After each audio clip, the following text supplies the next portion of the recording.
Next adjustment पढ़ने से पहले आपको कुछ चीजें और जाननी पड़ेंगी. Now you have the time of today to कि आप प्रैक्टिस करके इन एडजस्टमेंट को स्ट्रॉन्ग कर लें.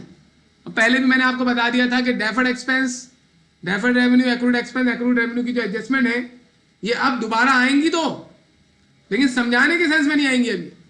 बस इनमें जितनी बातें थी वो मैंने आपको बता दी. अब इसी को आप स्ट्रॉन्ग करेंगे. अगर फ्यूचर में कभी इन चारों में से कोई एडजस्टमेंट आपके सामने आ गई तो बनेगी इसी तरीके से. सिर्फ ये होगा कि डाटा आपको थोड़ा अच्छी इंग्लिश लिख के दे देगा, आप एक्सपायर्ड पढ़ ले होंगे, लिखा हुआ ना एक्सपायर्ड होगा. ऐसा हो सकता है आपके साथ. इसी वजह से आपको गौर से डाटा को पढ़ना है. अब एडजस्टमेंट नंबर 5 पढ़ने से पहले, अच्छा आप किसी भी चीज पे नाराज होने की जरूरत नहीं है. मैं एग्जाम्पल बार बार वो इस वजह से दूंगा ताकि आप वो ना करें. अल्लाह हम सबकी मदद फरमाए. अब हम पढ़ रहे हैं एडजस्टमेंट नंबर 5. उसको पढ़ने के लिए भी ये लेक्चर है जो अभी हम ले रहे हैं. इसके अलावा आगे अकाउंटिंग में ये जो चीजें अभी हम पढ़ रहे हैं बहुत जगहों पे इन्वॉल्व होगी, हर जगह तकरीबन. आज से पहले मैंने आपको एसिड्स की काइंड्स नहीं बताई. Today we are going to study kinds of assets. Asset और उसकी काइंड. एसिड आपको मालूम है, any resource that is expected to benefit future operations is asset. ये मैंने शुरू में बताई थी आपको. तो सबसे पहले तो एसिड की डेफिनेशन ये आ गई, ये हम पहले पढ़ चुके हैं. क्या लिखी हुई है? Any economic resource that is controlled by an entity. Control का मतलब क्या होता है कि हमारी ऑनरशिप होना जरूरी नहीं है, हमारे पास ये हक हो कि हम उससे बेनिफिट ले सकें, तो इसका मतलब है हम कंट्रोल करते हैं उसको. यहां पर ये मतलब है. फॉर एग्जाम्पल, अगर मैंने कोई बिल्डिंग ली है और मैंने ऑन क्रेडिट वो बिल्डिंग परचेस की है, मेरे पास कब्जा आ गया है लेकिन मैंने पेमेंट उसकी नहीं की, तो क्या वो बिल्डिंग का बेनिफिट मैं लूंगा या कोई और लेगा? मैं ले रहा हूं, तो मैं कहूंगा ये बिल्डिंग मेरी ऑनरशिप में नहीं है लेकिन मेरे कंट्रोल में है. तो एसिड के लिए ना ऑनरशिप का होना जरूरी नहीं है. एसिड के लिए जरूरी क्या है कि हमारा कंट्रोल उस पर होना चाहिए. तो कंट्रोल मतलब we can use it from which future economic benefits are expected to flow to the entity. मैंने जब आपको एसिड की पहले डेफिनेशन बताई थी ना, तो एसिड की डेफिनेशन का सिर्फ थर्ड पार्ट मैंने आपको बताया था. बस हर वो चीज जिससे फ्यूचर में फायदे की उम्मीद हो, ये थर्ड पॉइंट है. आज मैंने पहला पॉइंट ही बता दिया. क्या? कि जो एसिड आपके पास है उसकी ऑनरशिप होना जरूरी नहीं है, कंट्रोल होना जरूरी है. और दूसरी चीज क्या है कि वो एसिड किसी माजी में कोई काम हुआ उससे आया हो, कहीं ना कहीं से आया, आपको आप बता सकें ये कहां से आया है. अब आपके बिजनेस में फर्नीचर है लेकिन आप प्रूव भी नहीं कर सके आया कहां से ही, तो आप पास्ट इवेंट क्या हुआ था, माजी में खरीदा था, लीज किया था, कहां से आए, रेंट पर है, कहां से है, आपको आप बता ही नहीं पा रहे, तो ये आपके बिजनेस का एसिड निकल आएगा फिर, क्योंकि आप तो प्रूव ही नहीं कर पा रहे कहां से आया.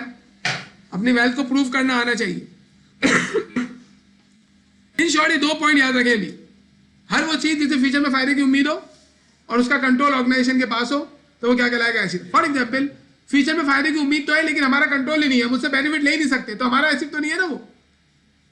जैसे आपके पास एक बिल्डिंग है, आपकी ऑनरशिप में भी है, आपके बिजनेस की बिल्डिंग है, लेकिन भाई लोगों ने कब्जा कर लिया उसमें. अब आप उससे बेनिफिट ले ही नहीं सकते, भाई लोग जाएंगे भी नहीं. आप मुझे बताएं क्या ये आप बोलेंगे मेरा एसिड है? बिजनेस में आप उससे कोई फायदा ही नहीं ले सकते, तो आपका एसिड कहां से हुआ? हालांकि आपका है वो लेकिन आपका नहीं है, तो अकाउंटिंग बोलती है नहीं आपका एसिड नहीं है, क्योंकि आपका कंट्रोल ही नहीं है. बहरहाल इन शॉर्ट कोई भी ऐसी चीज जिसे फ्यूचर में फायदे की उम्मीद हो वो क्या कहलाती है? एसिड कहलाती है. हमें एसिड की डेफिनेशन थोड़ी पढ़नी थी आज, हमें तो एसिड की काइंड्स पढ़नी है. तो एसिड की देखिए 2 काइंड्स हैं. एक कहलाता है हमारे पास करंट एसिड और एक कहलाता है नॉन करंट एसिड. तो आज पहले हम ये एक्सप्लेन करेंगे कि current acid, non current acid क्या होता है, क्योंकि नॉन करंट एसिड को समझना आसान काम है. फिर उसकी मदद से हम करंट एसिड को समझेंगे. तो कभी सुना आपने नॉन करंट एसिड? अभी सुनेंगे आप. नॉन करंट एसिड की पहली बात कि नॉन करंट एसिड ऐसा एसिड होता है जो हम यूज करने के लिए परचेज करते हैं, सेल करने के लिए परचेज नहीं करते. पहली बात तो आप ये बांध लें. फॉर एग्जाम्पल, बिल्डिंग खरीदी यूज करने के लिए, मशीन खरीदी, इक्विपमेंट. दूसरी चीज, इससे हमें एक से ज्यादा अकाउंटिंग ईयर तक फायदे होते हैं, क्योंकि ये एसिड एक अकाउंटिंग ईयर में मुकम्मल तौर पर यूज नहीं हो सकता, हर अकाउंटिंग ईयर में थोड़ा थोड़ा यूज होता है. जैसे बिल्डिंग नॉन करंट एसिड है. क्या बिल्डिंग एक ही अकाउंटिंग ईयर में मुकम्मल तौर पर यूज हो सकती है? क्या बिल्डिंग बनाई आपने और 1 साल में खत्म हो गई, गायब हो गई? दिसंबर 31 को आप गए तो बिल्डिंग थी, सुबह आए तो बिल्डिंग गायब. दिस इज नॉट पॉसिबल, क्योंकि ये बिल्डिंग आपको सालों बेनिफिट देती है. इसी वजह से बिल्डिंग क्या कहलाएगी? Non current asset. तो नॉन करंट एसिड के लिए क्या बात है? पहली बात नहीं, सेल करने के लिए नहीं लेंगे, यूज करने के लिए लेंगे। दूसरी चीज, इससे हमें एक से ज्यादा अकाउंटिंग ईयर तक फायदे होते हैं। एक से ज्यादा अकाउंटिंग ईयर में कंज्यूम होगी मुकम्मल तौर पर, एक अकाउंटिंग ईयर में मुकम्मल तौर पर कंज्यूम नहीं होगी। अब आप मुझे बताएं कौन सा ऐसा एसिड है जो एक से ज्यादा अकाउंटिंग ईयर में यूज होता है? Machine, furniture, equipment, vehicles, land consume नहीं होती वैसे तो, लेकिन एक से ज्यादा अकाउंटिंग ईयर चलती है। तो ये एसिड जैसे हमारा लैपटॉप से, ये एक से ज्यादा अकाउंटिंग ईयर तक कंज्यूम होते हैं। तो हर वो एसिड जो एक से ज्यादा अकाउंटिंग ईयर में मुकम्मल तौर पर यूज हो, तो क्या बिल्डिंग एक अकाउंटिंग ईयर में यूज नहीं होगी? यूज तो होगी, लेकिन मुकम्मल तौर पर यूज नहीं हो सकेगी। उसका कुछ पार्ट यूज होगा, फिर आगे भी अकाउंटिंग ईयर में यूज होती रहेगी। अब मुझे बताएं, ये नॉन करेंट एसिड तो बहुत सिंपल है। जैसे फर्नीचर आपके यहाँ पड़ा हुआ है नहीं, ये है कि अकाउंटिंग ईयर में थोड़ी मुकम्मल तौर पर यूज कर सकते हैं। ये एक से, अब एक बच्चा बोला सर अगर बिल्डिंग को आग लग गई फिर खत्म हो गई ना एक ही अकाउंटिंग ईयर में। फर्नीचर को आग लग गई, बम गिरा, मशीनें तबाह हो गई, फिर बेटा ये जो आप बातें कर रहे हैं ना सारी जो मैंने बोली है अभी, ये सारी नॉर्मल कोर्स ऑफ बिजनेस की नहीं है। जब भी कोई डेफिनेशन दी जाती है ना तो नॉर्मल सिनेरियो की दी जाती है। तो नॉर्मल सिनेरियो क्या होगा? बिल्डिंग सालों चलेगी। नॉर्मल सिनेरियो क्या होगा? मशीन सालों चलेगी। लेकिन आप मुझे बताएं सप्लाईज, क्या सप्लाईज एक से ज्यादा अकाउंटिंग तक चलेगी? स्टेशनरी, आप स्टेशनरी क्या सालों की खरीद के रखेंगे? आप स्टेशनरी 1-2 महीने की, 3 महीने की खरीदेंगे। आप मुझे बताएं, आप एडवांस जो पे करते हैं, प्रीपेड रेंट, प्रीपेड इंश्योरेंस, कितने पीरियड का एडवांस देंगे आप? साल के अंदर अंदर का एडवांस देंगे। जैसे आप लोग बिल्डिंग वगैरह रेंट पर लेते हैं 2-3-4 महीने का एडवांस दे रहे थे। इसका मतलब है ये जो एडवांस है ये एक ही अकाउंटिंग ईयर में एक्सपायर हो जाएगा, एक से ज्यादा अकाउंटिंग ईयर में थोड़ी यूज होगा ये। अब हमने नॉन करेंट एसिड के बारे में मुकम्मल तौर पर बात नहीं की अभी। हमें तो करेंट एसिड समझना था, जिसकी वजह से हमने नॉन करेंट एसिड के बारे में बात बताई। और ये क्यों पढ़ रहे हैं हम? Because we want to study adjustment number 5, और आगे भी हमें अकाउंटिंग पढ़नी है, तो अब इसके बगैर काम नहीं चल सकता। ओके, तो पहले हम बात करेंगे किसकी? अब करेंट एसिड की। असल में हमें करेंट एसिड समझना था। तो व्हाट इज करेंट एसिड? तो एक बच्चा बोल रहा सर सिंपल सी बात है, आपने बताया कि नॉन करेंट वो होता है जो एक ही अकाउंटिंग ईयर में मुकम्मल तौर पर यूज नहीं होता। तो करेंट एसिड वो होगा जो एक ही अकाउंटिंग ईयर में मुकम्मल तौर पर यूज हो जाएगा। खत्म बात, इतनी बड़ी बड़ी बातें नहीं करें, बस ये बता दें हमें, खत्म हो गई ना कहानी। सही बोल रहे हो, गलत बोल रहे हो? उसकी वजह सुने जरा। नॉन करेंट एसिड के बारे में तो सिर्फ यही बात है कि एक ही अकाउंटिंग ईयर में मुकम्मल तौर पर यूज नहीं होगा। लेकिन करेंट एसिड के लिए 2 क्वालिटीज होती है। अगर 2 क्राइटेरियाज में से कोई भी एक क्राइटेरिया लग गया, वो करेंट एसिड हो जाएगा। शुरू में देखिए हम जब आए थे तो हम एसिड के बारे में बात किया करते थे, आज हम उसकी काइंड के बारे में बात कर रहे हैं। तो आपको चेस करना है तेज। ओके, बहरहाल करेंट एसिड क्या होता है? ऐसा एसिड, मैं एग्जांपल्स भी दूंगा, पहले मैं डेफिनेशन बोल रहा हूं एक दफा, वो सुनने आप। ऐसा एसिड जिससे हमें ये एक्सपेक्टेशन हो कि एक ही अकाउंटिंग ईयर में या तो मुकम्मल तौर पर कंज्यूम हो जाएगा, या फिर एक ही अकाउंटिंग ईयर में मुकम्मल तौर पर कैश में कन्वर्ट हो जाएगा। यानी 2 क्वालिटीज है देखिए करेंट एसिड की। आगे क्या लिखा हुआ है? Current asset is any asset that is expected to be fully converted into cash, या तो मुकम्मल तौर पर कैश में कन्वर्ट हो जाएगा, एग्जांपल दूंगा अभी मैं, और expected to be fully consume, या मुकम्मल तौर पर कंज्यूम हो जाएगा। अब आगे देखिए क्या लिखा है? विद इन 1 अकाउंटिंग पीरियड, एक ही अकाउंटिंग ईयर में, और ऑपरेटिंग साइकिल, ऑपरेटिंग साइकिल को इग्नोर करें आप, यानी आप सिर्फ अकाउंटिंग ईयर तक पढ़े। ये बाकी आगे वाली डेफिनेशन आगे खुद आएगी, लिखी इसी वजह से बतानी है, लेकिन अभी नहीं। अब मुझे बताएं आप, मैं आपको एग्जांपल्स देता हूं, आप मुझे बताइएगा ये करेंट एसिड है या नॉन करेंट एसिड है, पहले तो। फिर दूसरी चीज, अगर आप करेंट एसिड बोलेंगे ना तो आप ये बताइएगा ये करेंट एसिड क्यों है? मुकम्मल तौर पर कैश में कन्वर्ट होने की वजह से, या मुकम्मल तौर पर कंज्यूम होने की वजह से एक ही अकाउंटिंग पीरियड में, ये बताएंगे आप। जैसे मैं आपसे बोलता हूं मर्चेंडाइज, मर्चेंडाइज करेंट एसिड क्यों है? क्योंकि मर्चेंडाइज एक से ज्यादा अकाउंटिंग है, पहली बात यूज करने के लिए लेते नहीं हम इसे, सेल करने के लिए लेते हैं। और जो मर्चेंडाइज आपके पास होती है, क्या वो एक ही अकाउंटिंग ईयर के अंदर यूज करेंगे, उसे सेल करेंगे? क्या एक ही अकाउंटिंग ईयर के अंदर मुकम्मल तौर पर आप उसे सेल, कैश में कन्वर्ट कर सकते हैं अपनी मर्चेंडाइज को? कोई ऐसा बंदा है जो ये कह रहे हैं अपनी मर्चेंडाइज को हम एक ही अकाउंटिंग ईयर के अंदर मुकम्मल तौर पर कैश में कन्वर्ट नहीं कर सकते, यूज थोड़ी करते हैं, सेल करते हैं। सेल करते हैं तो कैश में कन्वर्ट होती है। एक ही अकाउंटिंग ईयर में अपनी मर्चेंडाइज को कैश में कन्वर्ट नहीं कर सकते मुकम्मल तौर पे। नॉर्मल केसेस में हो जाती है और चंद केसेस में नहीं होती। मैं आपको कुछ एग्जांपल्स देता हूं, असल में हमें नजर नहीं आ रहा होता। आपके एरिया में जो मिल्क शॉप है उसके पास जो मर्चेंडाइज अभी जाओ रखी हुई होगी, वैसी मर्चेंडाइज साल में कितनी मर्तबा कैश में कन्वर्ट करेगा वो? नहीं भाई, मिल्क शॉप पर जो मिल्क रखा हुआ होता है ना, वो दिन में 3 मर्तबा आता है, सुबह दोपहर शाम। तो जो मर्चेंडाइज उसके पास रखी हुई होगी मिल्क वगैरह, वो एक दिन में 3 मर्तबा कैश में कन्वर्ट होती है, तो साल तो दूर की बात है। इसका मतलब है मिल्क शॉप वाला अपनी मर्चेंडाइज को एक अकाउंटिंग ईयर में 1000 से ज्यादा मर्तबा कैश में कन्वर्ट करता हो। अच्छा मुझे एक बात बताएं, आप जाए नाहिद सुपर मार्केट, अब नाहिद सुपर मार्केट में ना ये चीज आपको नजर नहीं आएगी। आप बोलेंगे जब भी मैं आता हूं जो माल पड़ा हुआ था वही माल पड़ा हुआ है, ऐसी कहानी नहीं है। अगर आप वहां बैठ जाए तो आप देखेंगे चीजें खत्म होती चली जा रही है, वो लगाते चले जा रहे हैं, चीजें खत्म हो रही है, वो लगाते चले जा रहे हैं। तो उनकी नियरली पूरी की पूरी जो वो है बिजनेस सुपरमार्केट, वो एक ही अकाउंटिंग ईयर में मुकम्मल तौर पर कैश में कन्वर्ट होती होगी। कि एक आध आइटम होगा जो नहीं बिकता हो, नहीं बिकता होगा उसे रखेंगे क्यों? लेकिन हमें नहीं दिखता ना कि उनकी मर्चेंडाइज एक साल में कितनी मरतबा बिकी है। उनके रिकॉर्ड्स निकालोगे तो आपको पता चल जाएगा कि इनकी जो पूरी मर्चेंडाइज है वो साल में कितनी मरतबा बिकती है, जब तो चला रहे बिजनेस। अगर एक दफा भी अपनी दुकान ना बेच पाए, अच्छा आप गए अपने एरिया में मेडिकल स्टोर पर, क्या उसकी शॉप पे जो दवाइयां मौजूद हैं, अब आप स्पेसिफिकली नहीं देखें, ऐसा एट लार्ज देखें कि उसकी शॉप पर जो मर्चेंडाइज रखी हुई है क्या वो एक ही अकाउंटिंग में मुकम्मल तौर पर बिक जाती होगी? सारी एक साथ थोड़ी बिकेगी। एक साल में बिकने की बात कर रहे हैं, एक साल में पूरी दुकान एक साथ खाली नहीं होगी भाई, एक साथ खाली नहीं हो रही है, इस वजह तुम्हें नजर नहीं आ रहा, बिकती रहती है, आती रहती है। इसका मतलब है वो जो शॉप है, एक काम करो, बदमाश बन जाओ तुम, एक मेडिकल स्टोर वाले के पास जाओ, बोलो दवाई बेचोगे लेकिन दोबारा खरीद के नहीं लगाना, तो देखना कुछ महीने के अंदर ही उसकी दुकान खाली हो जाएगी, सारी की सारी बिककर नियरली उसकी सारी की सारी शॉप खाली हो जाएगी। तो तुम्हें यकीन आ जाएगा कि हाँ इसकी merchandise with in accounting period cash में कन्वर्ट हो रही है। मर्चेंडाइज ही क्या जो एक ही अकाउंटिंग ईयर में कैश में कन्वर्ट ना हो, जितनी ज्यादा मर्तबा वो कैश में कन्वर्ट होगी ना एक ईयर में, उतना ज्यादा प्रॉफिटेबल बिजनेस होगा। अगर आपकी मर्चेंडाइज नहीं बिक पा रही है एक अकाउंटिंग ईयर में मुकम्मल तौर पर, तो फिर आप बिजनेस बंद कर देंगे भाई। बहुत सैकड़ों मर्तबा बिक जाती है किसी किसी की मर्चेंडाइज। तो बहरहाल अब मुझे इसका मतलब मर्चेंडाइज करेंट एसेट है। क्यों करेंट एसेट है merchandise? Because it is converted into cash within one accounting period. Accounts receivable का मतलब क्या होता है? कस्टमर से पैसे लेने। क्यों करेंट एसेट है? एक साल के अंदर पैसे मिल जाएंगे हमें। आप कस्टमर को जो उधार देते हो कितने पीरियड के लिए दोगे? आपने उसे उधार दिया, बोलो 5 साल बाद पैसे दे देना, ऐसा तो नहीं होगा। आप उसे उधार दोगे, उसे बोलोगे भाई 1 महीने का उधार है, 15 दिन 20 दिन ऐसे ही देंगे आप उसे।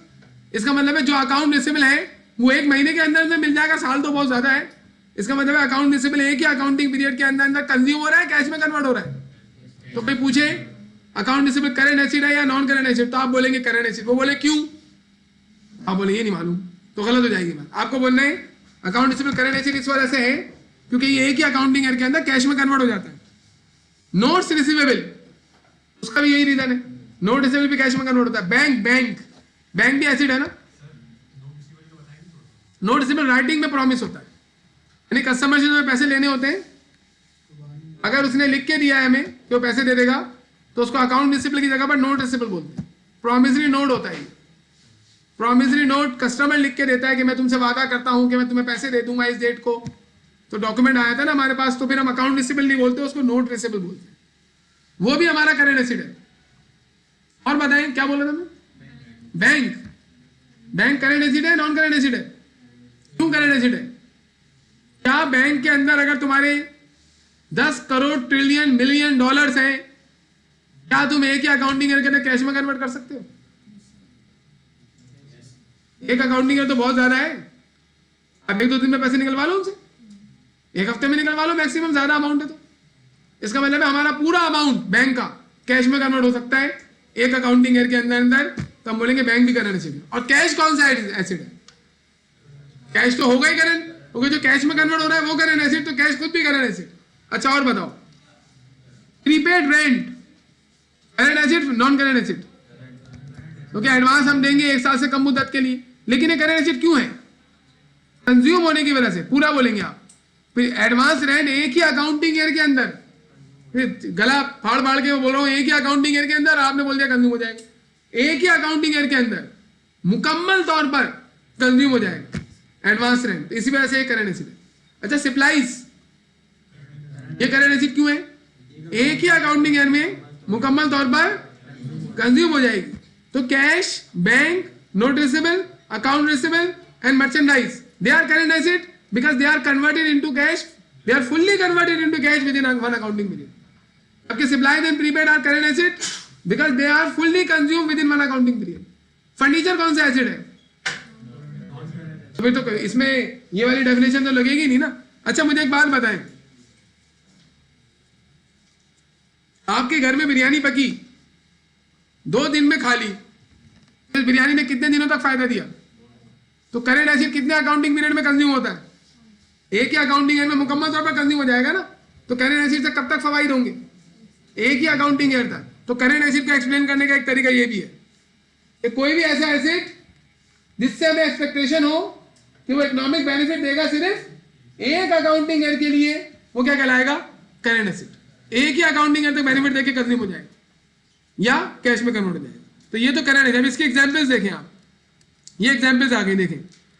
अब हमने करंट एसिड की डेफिनेशन को 2 हिस्सों में तोड़ दिया, या तो मुकम्मल तौर पर कैश में कन्वर्ट हो जाएगा एक अकाउंटिंग ईयर में, या मुकम्मल तौर पर कंज्यूम हो जाएगा एक अकाउंटिंग ईयर में। डेफिनेशन को 2 हिस्सों में तोड़ दिया। इसका मतलब है कोई बंदा कहे कि करंट एसिड वो होता है जो एक ही अकाउंटिंग ईयर में मुकम्मल तौर पर कंज्यूम हो जाता है, तो उसकी डेफिनेशन इनकम्प्लीट होगी, क्योंकि receivable, merchandise, note receivable, bank, cash, ये कंज्यूम थोड़ी होते हैं, तो कैश में कन्वर्ट होते हैं। अच्छा, ये बताएं, अब हमने इसकी एग्जांपल दिए। देखिए क्या एग्जांपल लिखी हुई है? Expected to be fully converted into cash, जो मुकम्मल तौर पे कैश में कन्वर्ट होता है उसमें क्या लिखा हुआ है? Cash, bank, note receivable, account receivable, merchandise, और एक और लिखा हुआ मार्केटेबल सिक्योरिटीज। मार्केटेबल सिक्योरिटीज क्या होती हैं? किसी कंपनी के शेयर या बॉन्ड आप खरीदने ना, वो मार्केटेबल सिक्योरिटीज कहलाती है। अगर आपने 1 साल के अंदर अंदर उसे कैश में कन्वर्ट कर सकते हैं तो मार्केटेबल सिक्योरिटी होगी, और 1 साल में कन्वर्ट नहीं कर सकते तो मार्केटेबल सिक्योरिटी नहीं होगी, वो करंट एसिड नहीं होगी। शेयर या बॉन्ड, कंपनी में इन्वेस्टमेंट करते हैं ना, तो 2 तरीके हैं, शेयर खरीदो या बॉन्ड खरीदो। अच्छा, इसकी एग्जाम्पल लेंगे। इसकी एग्जाम्पल क्या लिखी हुई? Supplies and prepaid. ये दोनों करंट एसिड क्यों है, सप्लाईज और prepaid? Because they are fully consumed within one accounting period. अब मुझे बताएं, मैंने इन तमाम को क्या कह दिया? Liquid current acid. और इन सबको क्या कह दिया? Non liquid current asset. तो लिक्विड का मतलब क्या होता है? नहीं, लिक्विड का ऐसी नॉर्मल मतलब बताओ। तो बच्चा बोला है लिक्विड मतलब पानी, पहले बताया था ना मैंने, ये लिक्विडिटी में बात हुई थी। लिक्विड मतलब ऐसी चीज जिसकी शेप ना हो, और कैश किसी भी फॉर्म में जा सकता है ना, इस वजह से हमने पहले बताया था कि कैश को हम लिक्विड कहते हैं। तो ये जो एसिड है ना हमारे, ये करंट एसिड क्यों है? कैश में कन्वर्ट होने की वजह से, इस वजह से इन्हें कहते हैं लिक्विड करंट एसिड। जबकि कैश में कन्वर्ट नहीं होते तो ये क्या कहलाते हैं? Non liquid current asset. तो till now we have studied what are current asset. Current asset are those that are fully consumed और fully converted into cash within one accounting period. Example भी दे दी और 2 definition के 2 part भी कर दी। अब सुनो, अब आ जाओ नॉन करंट एसिड पर दोबारा। नॉन करंट एसिड के बारे में पहली बात मैंने क्या की थी कि हम यूज करने के लिए लेंगे, सेल करने के लिए नहीं लेंगे। क्योंकि अगर हम बिल्डिंग खरीद रहे हैं बेचने के लिए, तो बिल्डिंग तो मर्चेंडाइज हो जाएगी। मर्चेंडाइज मतलब हर वो चीज जो खरीदी जाए बेचने के लिए। तो फिर वो बिल्डिंग हम खरीदते हैं बेचने के लिए, तो सालों रख के थोड़ी बेचेंगे उसको। हमारा बिजनेस ही वो होगा, चंद महीनों के अंदर वो बिल्डिंग बेच देंगे हम। फॉर एग्जाम्पल, मैं पानी के जहाज बेचता हूँ। पानी के जहाज दिखने में कौन सा एसिड लग रहा है? Current acid, non current acid? लेकिन नॉन करंट एसिड उस वक्त होगा जब मैं यूज करने के लिए ले रहा हूँ। यूज करने के लिए लूंगा तो सालों यूज करूंगा, लेकिन अगर बेचने के लिए लिया है तो ये थोड़ी है मैंने जहाज जो है वो बनाया बेचने के लिए, 10 साल तक लेके बैठा हूँ जहाज को। तो ये कौन सा कारोबार कर रहा हूँ भाई मैं? अगर मैं जहाज बेचता हूँ, मैं जहाज बनाऊंगा तो वो फौरन 3-4 महीने के अंदर वो जहाज बिक जाएगा, तभी तो मैं उसका बिजनेस कर रहा हूँ, वरना मैं बिजनेस थोड़ी कर रहा हूँ। फॉर एग्जाम्पल, मैं कारें बेचता हूँ, तो कारें में मेरे लिए करंट एसिड है, नॉन करंट एसिड है? मर्चेंडाइज है, करंट एसिड है। क्या मैं ये कारें सालों अपने पास रखूंगा? क्या आपने कार लिया वो 2-5 साल तक आपके पड़ी हुई? नहीं। इसी वजह से एक बड़ा एसिड जो दिखने में बड़ा एसिड है, आपको लगेगा नॉन करंट है, वो भी करंट बन जाता है अगर हम उसे किस लिए लें? सेल करने के लिए।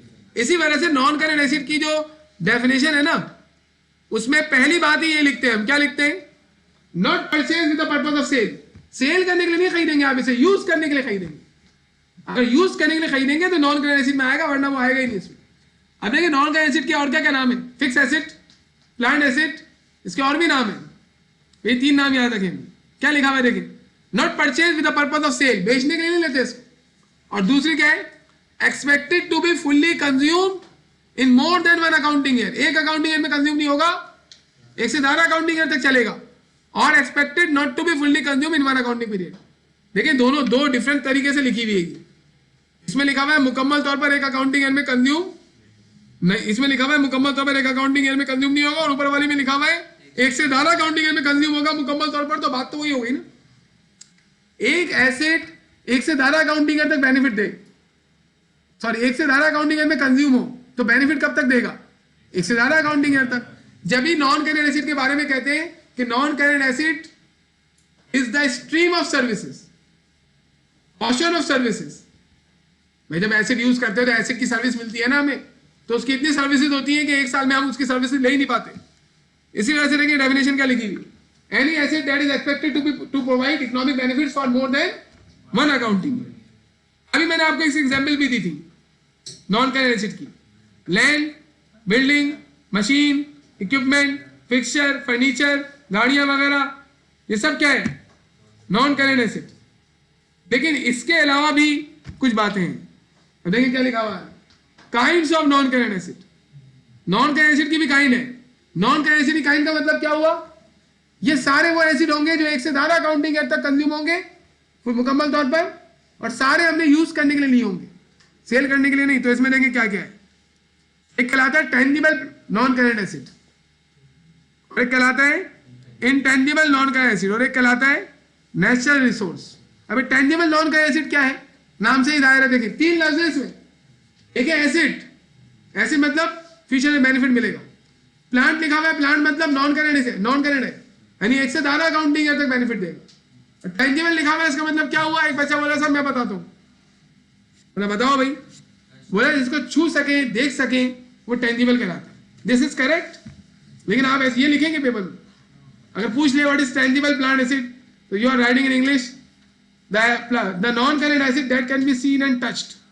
सही है ये, लेकिन ऐसे थोड़ी लिखेंगे, आप लिखेंगे जिसका फिजिकल सब्सटेंस होता है, फिजिकली एग्जिस्ट करता है, फिजिकल सब्सटेंस हो, 1 से ज्यादा अकाउंटिंग ईयर तक चले, 1 से ज्यादा अकाउंटिंग ईयर तक बेनिफिट दे और फिजिकल सब्सटेंस के साथ हो, वो क्या कहलाएगा, टेंजिबल नॉन करेंट एसिड। जैसे गाड़ियां, अभी तो मैंने जितनी एग्जांपल दी थी ना नॉन करेंट की, सारी कौन सी थी, टेंजिबल नॉन करेंट एसिड। तो ये देखिए आप, टेंजिबल नॉन करेंट एसिड की डेफिनेशन भी आ गई, any non current acid with physical substance. और एग्जांपल में लिखी हुई सारी वो जो अभी हमने बोली थी, क्या land, building, machine, equipment, furniture, fixture, गाड़ियां वगैरह।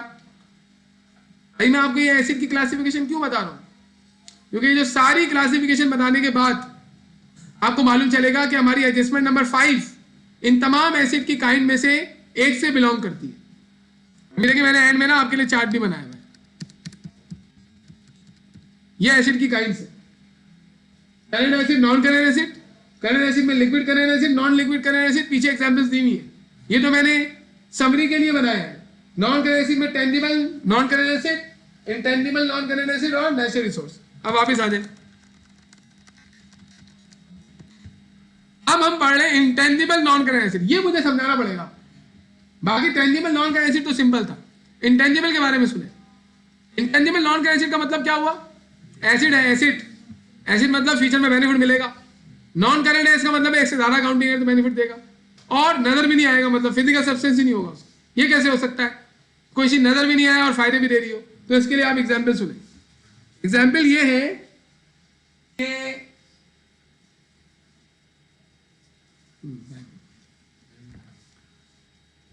एक बंदे ने एक जूता प्रोड्यूस किया, बिजनेस कर रहे हो, उस जूते में क्वालिटी क्या है कि जूते को पहन के आप चल भी सकते हैं और तेज भाग सकते हैं। नॉर्मल जूता नहीं है वो, अगर आपने जो वो जूता पहन लिया बस आप फिर आपसे कोई नहीं जीत सकता रेस में।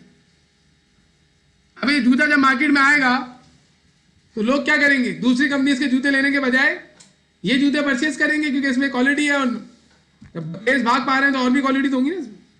तो अगर वो आपकी कंपनी है तो आपकी कंपनी तो चल जाएगी, आप तो ऐश कर रहे होंगे, हाँ, बड़ा प्रॉफिट कमा रहे होंगे आप। तो आपका जो दोस्त है उसने देखा यार ये बड़ा प्रॉफिट कमा रहा है, उसने आपके जूते को कॉपी कर लिया, जूता खरीदा, उस पर रिसर्च करवाई, कॉपी कर लिया और एक नया जूता बनवाया। ये इंटेंजिबल नॉन काइनेसिस को समझने के लिए बात हो रही है। अब वो जूते में क्या क्वालिटी है? चल भी सकते हैं, भाग भी तेज सकते हैं और पानी पर भी भाग सकते हैं। ये जूते अवेडा दुनिया में आ चुके हैं, आपको नहीं पता? जी हाँ, पाकिस्तान में नहीं। तो अब इन्होंने ये जूता बनाया और बना के बेचना शुरू कर दिया। अब इनकी कंपनी बंद हो जाएगी, जूते इनके बिकेंगे। फिर उन्होंने इस जूते को कॉपी किया आगे वाले ने। अब इनके जूते में क्या क्वालिटी है? हाँ, आंख में भी चल सकते हैं, कह सकते हो। तो मैं आंख पे तो नॉर्मल जूते से भी चल सकते हो तुम, जो अभी मांग। ओके नाउ सी, उसमें ये क्वालिटी है कि आप उस जूतों को पहन के उड़ भी सकते हैं। आप लोग शायद देखते नहीं है चाइना और जापान वगैरह में, ये तो नॉर्मल है। जूते पहन के आप आराम से, उसमें प्रेशर होता है तो वो एयर प्रोड्यूस करता है, तो आप उसकी वजह से उड़ सकते हैं। भाई क्या हो गया? समंदर के ऊपर भी है, नॉर्मली आप जमीन पे भी उड़ सकते हैं। बहरहाल हम इस चीज से बहस नहीं करेंगे। आपको जूते चाहिए तो फिर आप ऑर्डर करें अमेजोन पे। अमेजोन पे जाके प्रोडक्ट दिखें, आप मिल जाएगी आप। अब उनका बिजनेस चलना शुरू हो जाएगा और जूते लोग उनके खरीदेंगे। फिर अगले वाले ने कॉपी किया, उसने बोला मैं भी कुछ करता हूं। उसने इन क्वालिटी के साथ साथ इस जूते में क्वालिटी ऐड की कि इसमें एक ऐसा फंक्शन दिया है कि इसमें से कुछ रेस निकलेंगी और वो रेस आपको ढांप लेंगी और आप नॉर्मल आई से इनविजिबल हो जाओगे, यानी आप जिन बन गए। आप ऐसी कुछ रेस हैं दुनिया में जो नेट आई नहीं देख सकती, इंसान की आंख जो है वो उसे नहीं देख सकती। तो वो जो रेज हैं, अगर आप जूतों में कुछ इस तरीके से ऐड कर लो तो ऐसा हो सकता है, पॉसिबल है। ये वाला जूता नहीं है। अब उस बंदे ने बनाया वो, अब उसने ये जूता बनाने से पहले उसे पता है कि ये क्या होते हुए आ रहा है और दूसरों की कंपनी बंद हो चुकी है। तो तुम क्या चाहोगे? तुम चले गए किसके पास? कौन है आजकल? आजकल हमारा जो वजीर आजम है, क्या नाम है, शहबाज शरीफ। शहबाज शरीफ यहाँ पहुंच गया। ये इसने बोला कि भाई मैं ये चाहता हूं कि जूता सिर्फ मैं ही बनाकर बेचूं, कोई और बनाकर ना बेचे। तो इसके लिए जो हमारे पास है ये शहबाज शरीफ, ये गवर्नमेंट की तरफ से इसको ये राइट दिलवाएगा कि इस जूते की प्रोडक्शन सिर्फ यही करेगा और इस जैसा जूता कोई और कॉपी करके बना के नहीं बेच सकता। इसके लिए आपको गवर्नमेंट को पेमेंट करनी पड़ेगी। जब आप उन्हें पैसे दोगे, फिर सुने, आपने गवर्नमेंट को पैसे दिए और ये राइट खरीद लिया कि आप ही इस जूते को प्रोड्यूस करके बेचेंगे और कोई प्रोड्यूस नहीं करेगा, तो ये राइट आप एक से ज्यादा साल के लिए परचेस करोगे या एक साल के लिए? एक साल का देगा भी नहीं वो आपको। तो आपने उसे 1 करोड़ रुपया पे किया गवर्नमेंट को और 10 साल के लिए राइट परचेस कर लिया। अब ये जो राइट है, ये राइट कहलाता है पेटेंट्स। पेटेंट्स क्या होता है कि आप प्रोड्यूस करोगे, कोई और produce, exclusive right to produce something is called patent. ये तो मैंने जूते की ऐसी एग्जांपल दी है। आप अगर कोई चीज प्रोड्यूस कर रहे हो और आप चाहते हो कोई और कॉपी करके उसको प्रोड्यूस ना करे, उस जैसी प्रोडक्ट कोई और ना बनाए, तो आप उसके लिए गवर्नमेंट से पैटर्न खरीदते हो। जिससे कि हम फर्नीचर खरीदते हैं ना, वैसे पैटर्न खरीदते वक्त एंट्री बनती है। फर्नीचर खरीदते वक्त क्या एंट्री बनती है? Furniture debit cash credit. Pattern खरीदोगे तो एंट्री बनेगी पैटर्न डेबिट कैश क्रेडिट। ये जो पैटर्न्स हैं ये नजर नहीं आते। पैटर्न्स एक राइट है और राइट इनविजिबल होता है। क्या ये राइट आपको फ्यूचर में फायदा देगा? यस, 1 से ज्यादा साल तक देगा, 1 साल तक देगा।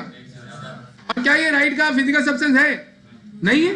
राइट इंटेंजिबल होता है। तो हम बोलेंगे ये जो हमारा पैटर्न है ना, ये कौन सा एसिड है? Intangible non kinesis. और भी बता रहा हूं मैं आपको, सुनिए। आपने कवाली पढ़ी या आपने कोई गाना गाया या आपने कोई नज़म लिखी या कोई किताब लिखी या कोई डिजाइन बनाया, कोई सॉफ्टवेयर बनाया, तो उसके लिए फिर आप कॉपीराइट खरीदते हो। कॉपीराइट का मतलब होता है कोई और कॉपी करके इसको सेल नहीं कर सकता। ये कॉपीराइट भी परचेस करना पड़ता है। Copyright is the right that you will copy and no one else will copy. जैसे माइक्रोसॉफ्ट के सॉफ्टवेयर लीगली है कि आप उसे कॉपी करके यूज नहीं कर सकते और हम लोग वही कर रहे होते हैं। गलत है। तो ये नहीं होना चाहिए। माइक्रोसॉफ्ट ने क्या किया हुआ है? कॉपीराइट लिया हुआ है कि nobody else will copy it and use it. तो इसका मतलब क्या हुआ? कॉपीराइट भी कौन सा एसिड है? एसिड है ना कॉपीराइट। क्यों एसिड है? कॉपीराइट से हमें बेनिफिट मिलेगा, 1 से ज्यादा साल तक बेनिफिट मिलेगा और इसका फिजिकल सब्सटेंस भी नहीं होता। इस तरीके से बहुत सारे और एसिड हो सकते हैं। फॉर एग्जाम्पल, मैंने एक गुडविल अभी डिस्कस नहीं हो सकती, मैंने एक फार्मूला बनाया मेडिसिन का, सही है, वो फार्मूला आपको भेज दिया, बस पैसे लेके चला गया। कोविड का जो है वो मैंने कोई मेडिसिन वगैरह कुछ बनाई थी, अब वो आपको मिल गया। अब आपने मुझसे फार्मूला खरीदा, फार्मूला तो एक इंटेंजिबल चीज है, आप उस फार्मूले को याद कर ले, फाड़ के फेंक दो उस जिसमें मैंने लिख के दिया है। अब ये जो आपने मुझसे फार्मूला लिया इसके मैं पैसे लूंगा आपसे, मैंने आपसे 1 करोड़ रुपया तो आप एंट्री क्या बनाओगे? फार्मूला डेबिट कैश क्रेडिट, ये फार्मूला आपका एसिड है। क्या ये फार्मूला आपको बेनिफिट देगा फ्यूचर में? यस, एक अकाउंटिंग करता देगा, एक से ज्यादा अकाउंटिंग करता है, और इसका फिजिकल सब्सटेंस भी नहीं होता, तो ये भी कौन सा एसिड है? Intangible non current acid. तो देखिए इसमें मैंने कुछ एग्जांपल्स दिए, गुडविल में लिखी हुई है, we will not discuss goodwill. Copyright, patent, trademark, formula. Trademark क्या होता है? Trademark is the right that you will use a sign for your product. जैसे कोका कोला का साइन है ना, वो साइन को यूज करने का राइट ट्रेडमार्क है, और वो जो साइन है वो भी ट्रेडमार्क है। लेकिन अकाउंटिंग में ट्रेडमार्क किसको कहते हैं? उस निशान को नहीं कहते, उस निशान को यूज करने के हक को कहते हैं, क्योंकि हम हक खरीदने की पेमेंट करते हैं। तो ट्रेडमार्क भी हमारा नॉन टेंजिबल मतलब कि इनटेंजिबल एसिड है। अब आखिरी नेचुरल रिसोर्स, ये क्या है? नॉर्मली नेचुरल रिसोर्स किसको समझा जाता है? जंगलात, समंदर, दरिया, सही है, पहाड़ वगैरह। लेकिन अकाउंटिंग में नेचुरल रिसोर्स का मतलब क्या है, ये सुनिएगा। अकाउंटिंग में नेचुरल रिसोर्स का मतलब है वो मादनियात जो अंडरग्राउंड डिपॉजिट्स हैं। इसमें क्या क्या आता है? सोना, चांदी, लोहा, नमक, ऑयल, कोयला, ये सब क्या है? ये इसे नेचुरल रिसोर्स कहते हैं अकाउंटिंग में। वो जो है ना जंगलात वगैरह, उसके लिए अलग काम है अकाउंटिंग में, वो बायोलॉजिकल एसिड्स हैं, वो आप बाद में पढ़ेंगे। अभी हम लोग नेचुरल रिसोर्स के बारे में बात कर रहे हैं। इसका मतलब ये हुआ कि अभी नॉन करेंट एसिड में और भी एसिड्स हैं जो मैं नहीं बता रहा हूँ। मैंने अभी सिर्फ 3 बताए। करेंट एसिड की मजीद काइंड्स नहीं आएंगी, लेकिन नॉन करेंट एसिड में और काइंड्स भी आएंगी, वो हमारे डिस्कस करेंगे, तो फजूल में जो चीज़ है वो बढ़ जाएगी, इस वजह से मैंने उसको शॉर्ट किया हुआ है। आगे वाले कोर्स में टीचर बताएगा, सिलेबस में लिखा हुआ होगा सारा पूरा लाइन से, नॉन करेंट एसिड का चैप्टर होगा, उसमें सारे नॉन करेंट एसिड लिखे होंगे। नेचुरल रिसोर्स का मतलब क्या हुआ? Underground deposits. अब अगर आपके घर के, आपके एरिया में से गोल्ड निकलता है, तो वो गोल्ड किसका है? गवर्नमेंट का है, क्योंकि जो लैंड है वो आपने, अगर वो लैंड आपकी भी है तो वो लैंड के नीचे मौजूद सारी चीजें हुकूमत की होती है। तो गवर्नमेंट क्या करेगी? गवर्नमेंट इश्तहार देगी कि भाई ये सोना निकला है, आप आए खरीदें, या खुद उस सोने को एक्सट्रैक्ट करेगी। अगर उसने इश्तहार दिया तो मैं जाऊंगा, बोलियां लगाऊंगा और सोना खरीद दूंगा। अब वो कान मैंने खरीद ली सोने की, अब जब मैं खरीदूंगा, पेमेंट करूंगा ना, तो मैं एंट्री बनाऊंगा ना, gold mine, debit, cash, credit. ये गोल्ड माइन मेरा नेचुरल रिसोर्स है। कब तक नेचुरल रिसोर्स है? तब तक अंडरग्राउंड है, लेकिन जब मैं निकालता रहूंगा तो फिर वो खत्म होता रहेगा ना अंडर नेचुरल रिसोर्स, फिर वो क्या बन जाएगा? कौन सा है? गोल्ड माइन भी एसिड है, गोल्ड माइन भी एसिड है, लेकिन वो कौन सी कैटेगरी का एसिड है? नॉन करेंट एसिड का नेचुरल रिसोर्स कहलाएगा वो। लेकिन जब उसे एक्सट्रैक्ट कर लूंगा तो क्या बन जाएगा वो? कैश कैसे बनेगा? इन्वेंट्री बनेगा ना, मर्चेंडाइज बनेगा पहले वो, फिर मर्चेंडाइज बनेगा, फिर मैं सेल करूंगा तो कैश बनेगा। जैसे जैसे मैं एक्सट्रैक्ट करता रहूंगा गोल्ड माइन में से सोना, तो सोना मेरा मर्चेंडाइज बनता रहेगा। और जब मुकम्मल तौर पे गोल्ड माइन एक्सट्रैक्ट हो जाएगी तो वो क्या हो जाएगी? खत्म, फिर गोल्ड माइन नहीं बचेगी, फिर सब मर्चेंडाइज में कन्वर्ट हो जाएगा। तो देखिए हमारे पास क्या डेफिनेशन आ रही है? Underground deposit by nature. Example क्या है? ऑयल वेल, गोल्ड माइन वगैरह, ये हमारे क्या कहलाते हैं? Natural resource. अब मैंने ये काइंड क्यों बताई है आपको? ये सारी काइंड है ना एसिड की, ये मैंने आपको क्यों बताई है, इसके बारे में सुनिए। एक तरह हम बात कर लेते हैं थोड़ी सी और। लिक्विड करेंट एसिड कौन से हैं? जो एक ही अकाउंटिंग एंड में मुकम्मल तौर पर कैश में कन्वर्ट हो जाएंगे। नॉन लिक्विड करेंट एसिड कौन से हैं? और एग्जाम्पल दी हुई आपको, जो एक ही अकाउंटिंग एंड के अंदर मुकम्मल तौर पर कंज्यूम हो जाएंगे। टेंजिबल नॉन करेंट एसिड कौन से हैं? जो एक से ज्यादा अकाउंटिंग एंड में मुकम्मल तौर पर कंज्यूम होंगे और उनका फिजिकल सब्सटेंस भी होगा। इनटेंजिबल नॉन करेंट एसिड जो एक से ज्यादा अकाउंटिंग एंड में मुकम्मल तौर पर कंज्यूम होंगे, उनका फिजिकल सब्सटेंस नहीं होगा। और नेचुरल रिसोर्सेज जो एक से ज्यादा अकाउंटिंग एंड में अंडरग्राउंड होती है और एक से ज्यादा अकाउंटिंग एंड में एक्सट्रैक्ट होगी। एक्सट्रैक्ट तो एक से ज्यादा अकाउंटिंग एंड में ही होगी। अब एक बात बताएं, क्या एसिड जब हम यूज कर लेते हैं तो कंज्यूम हो जाता है ना, वो कंज्यूम होकर क्या बन जाता है? एक्सपेंस। तो करंट एसिड कैसे एक्सपेंस बनता है, ये मैंने आपको एडजस्टमेंट नंबर 1 में बताया, डेफर्ड एक्सपेंस में। प्रीपेड इंश्योरेंस को, प्रीपेड रेंट को हमने एक्सपेंस में कन्वर्ट किया है। अभी हम इसके बारे में बात कर रहे हैं कि नॉन करंट एसिड जब एक्सपेंस बनता है तो क्या होता है। तो नॉन करंट एसिड में पहला एसिड कौन सा है? Tangible plant acid. ये कैसे यूज होगा? फर्नीचर, बिल्डिंग, मशीन वगैरह। टाइम गुजरेगा तो ये कंज्यूम हो जाएगा ना, इसके अलावा यूज करने से भी कंज्यूम होगा वो। फॉर एग्जाम्पल एक मशीन आप खरीद के लाए, उसकी लाइफ है 20 साल, 3 साल गुजर गए तो मशीन की कॉस्ट क्या हो जाएगी? एक्सपायर हो जाएगी। आपने उसे यूज भी किया होगा तो टाइम भी गुजरा है। इसका मतलब है tangible non current asset time के गुजरने से और यूज करने से एक्सपायर होता है, जबकि इंटेंजिबल नॉन करेंट एसेट जो आपने राइट परचेज किए, टाइम गुजर जाए बस, भले आपने वो राइट यूज किया नहीं किया, वो राइट एक्सपायर हो जाएगा आपका। टाइम पर डिपेंड करे ना, 20 साल का राइट, 30 साल का राइट, 30 साल गुजर गए आपने यूज ही नहीं किया राइट, तो वह खत्म हो गया वो। और नेचुरल रिसोर्स कैसे एक्सपायर होता है?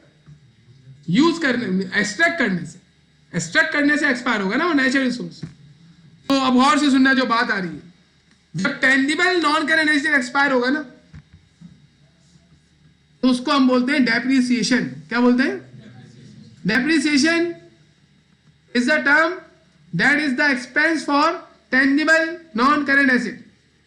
यानी अगर फर्नीचर एक्सपायर हुआ तो हम क्या बोलेंगे? डेप्रिसिएशन। बिल्डिंग एक्सपायर होगी हम क्या बोलेंगे? डेप्रिसिएशन। मशीन एक्सपायर होगी हम क्या बोलेंगे? डेप्रिसिएशन। इक्विपमेंट एक्सपायर होगी हम क्या बोलेंगे? डेप्रिसिएशन।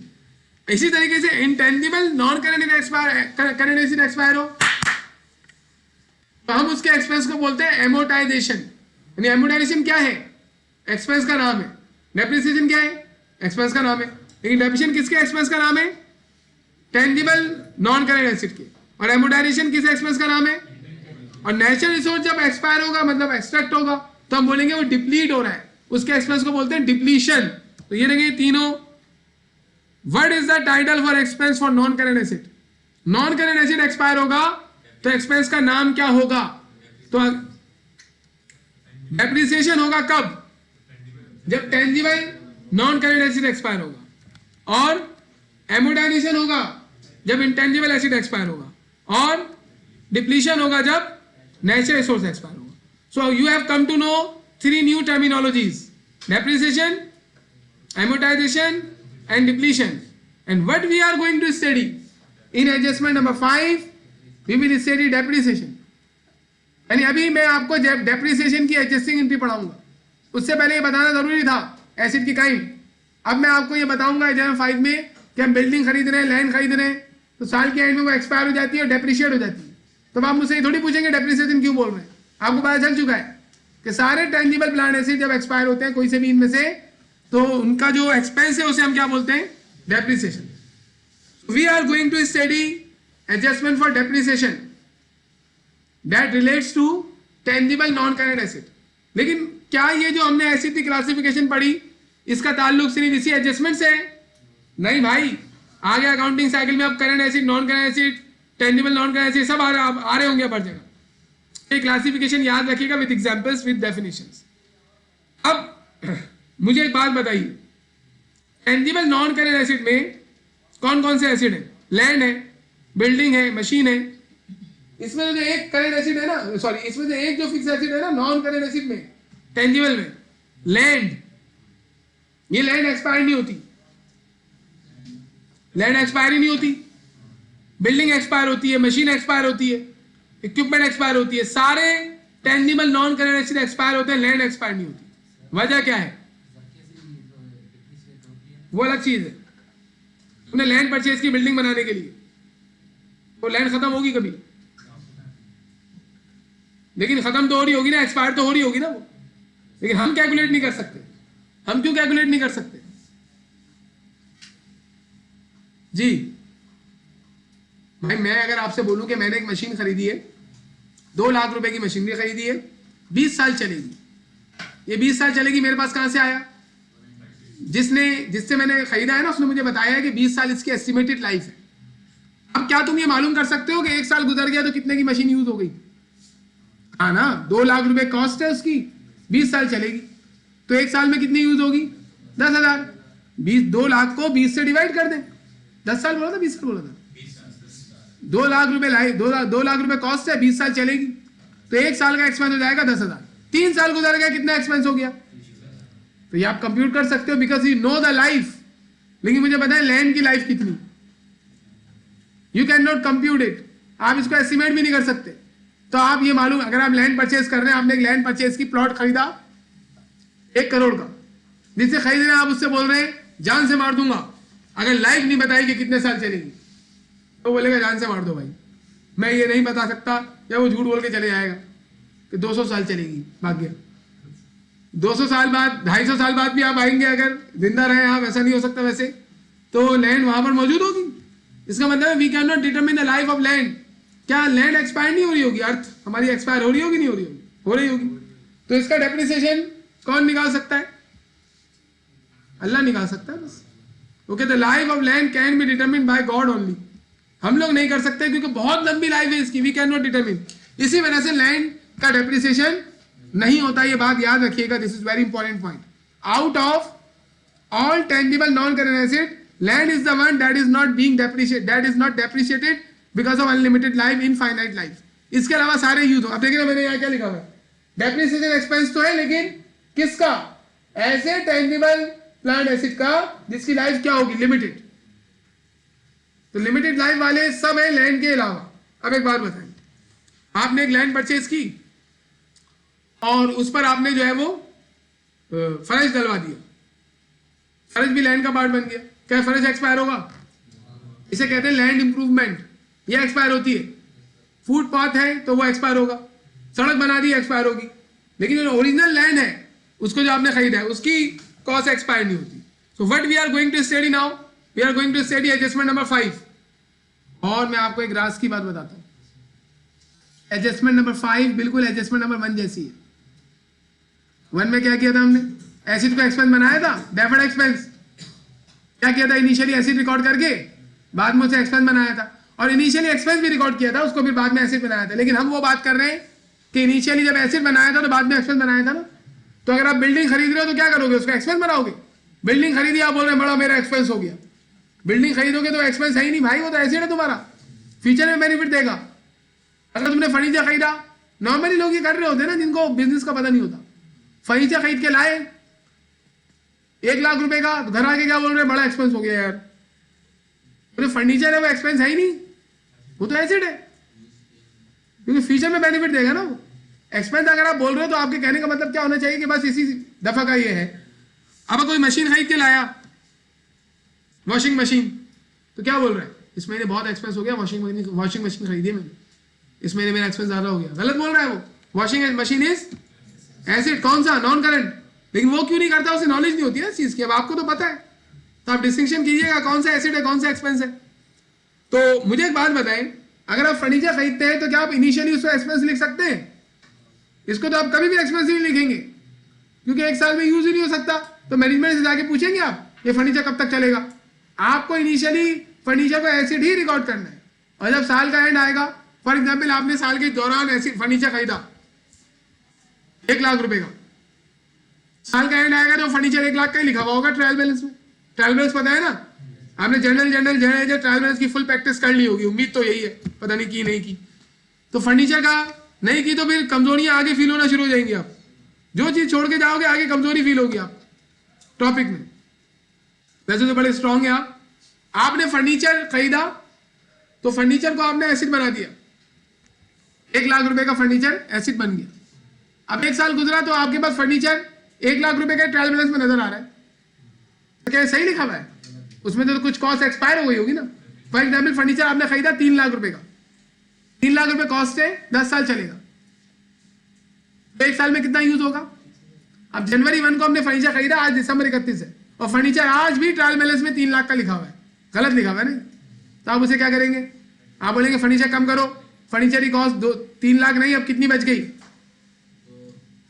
2,70,000। तो इसको 2,70,000 करेंगे या नहीं?